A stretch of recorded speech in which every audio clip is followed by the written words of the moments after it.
नमस्कार। संतोष की रिपोर्ट में आप सबों का स्वागत है।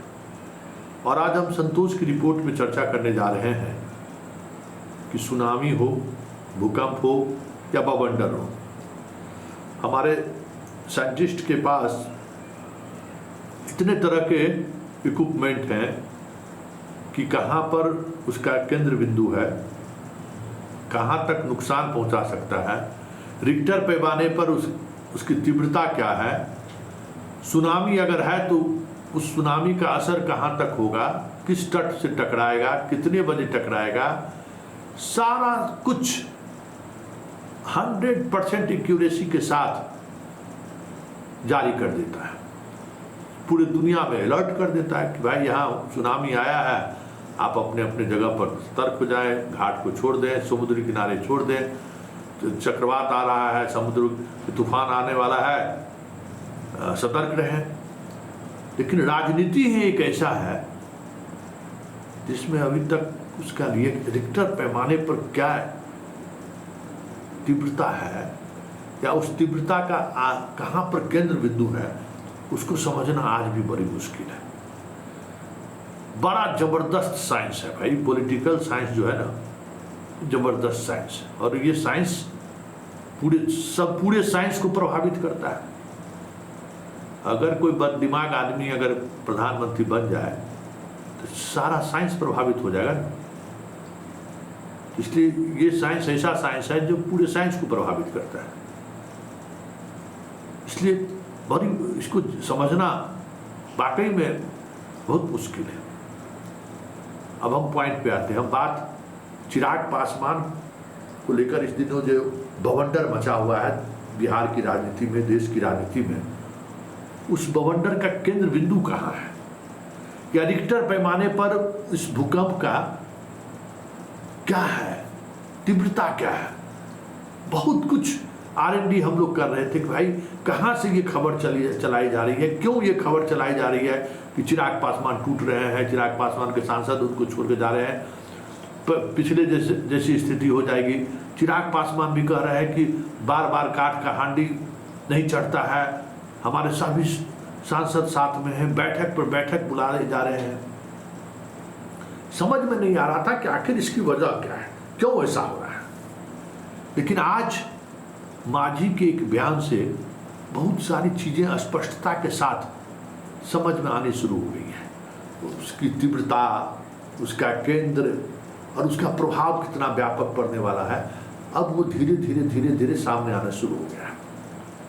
देखिए, चिराग पासवान इस बार चुनाव जीतने के बाद जो उनका बॉडी लैंग्वेज रहा है, या जो बॉडी लैंग्वेज है, उसे इस बात का भ्रम हो चुका है कि मैं रामविलास पासवान हो गया हूं।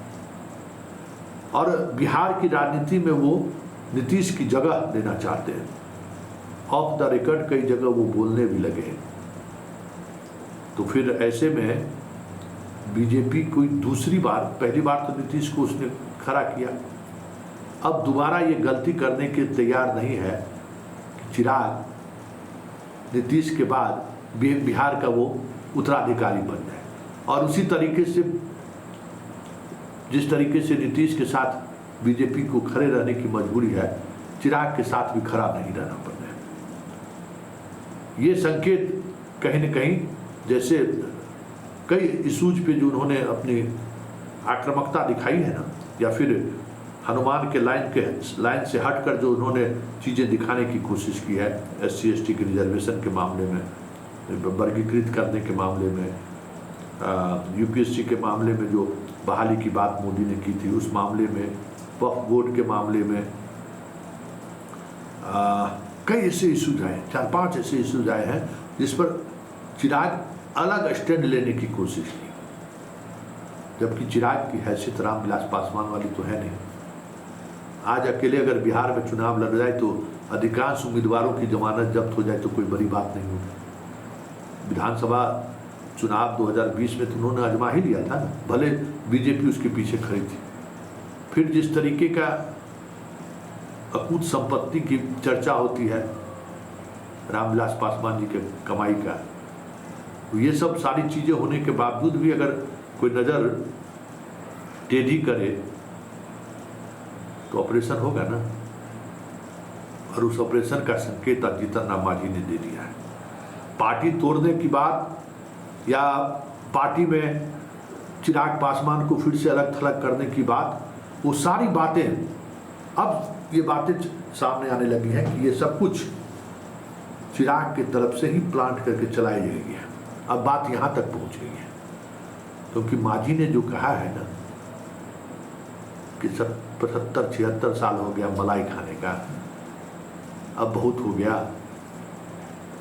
तो ये संकेत है कि खेला होने वाला है। जरा देखिए मांझी कह क्या रहे हैं। सवाल है, एक चिराग ही पासवान समूचे इंडिया की राजनीति नहीं कर रहे हैं। यहाँ भी 18 जातियाँ के लोग मिले थे, आए थे, उनका 3,500 लोग आए थे, हम उसमें मिले थे। और निकट भविष्य में आप देखिएगा कि इस 18 जाति के लोग कितने सड़क पर आ रहे हैं, वो भी आप देख लीजिएगा। इसलिए कि वर्गीकरण होना चाहिए। एक आदमी मलिदा खा रहा है और क्या कहते हैं, हर तरह का लाभ ले रहा है, जज, कलेक्टर, एसपी, इंजीनियरिंग चीफ हो रहा है, और दूसरा आदमी है जो क्लर्क और प्यून से ही क्या कहते हैं वो संतोष है। तो एक कब तक चलेगा? 76 वर्ष तो हो गया। तो आपने सुना मांझी ने क्या कहा। संकेत क्या है कि हम सम्मेलन करने जा रहे हैं और अब ये नहीं चलेगा। मतलब दलितों के वर्गीकृत को लेकर मांझी मुखर है और कहीं न कहीं उसके पीछे किसी का हाथ है। यह अब आज के बयान से साफ दिखने लगा है। और अगर वर्गीकृत हो गया तो तय मानिए चिराग का चिराग बुझना तय है। इसलिए ये जो सारी चीजें जो दिख रहे हैं, सुनामी, बवंडर, भूकंप, लोजपा रामविलास को लेकर, उसके पीछे सबसे बड़ी बात यही है कि ये बवंडर और भूकंप और सुनामी दिखा के जो चीजें चल रही हैं वर्गीकृत करने की दलित के अंदर, उसको रोका जा सके।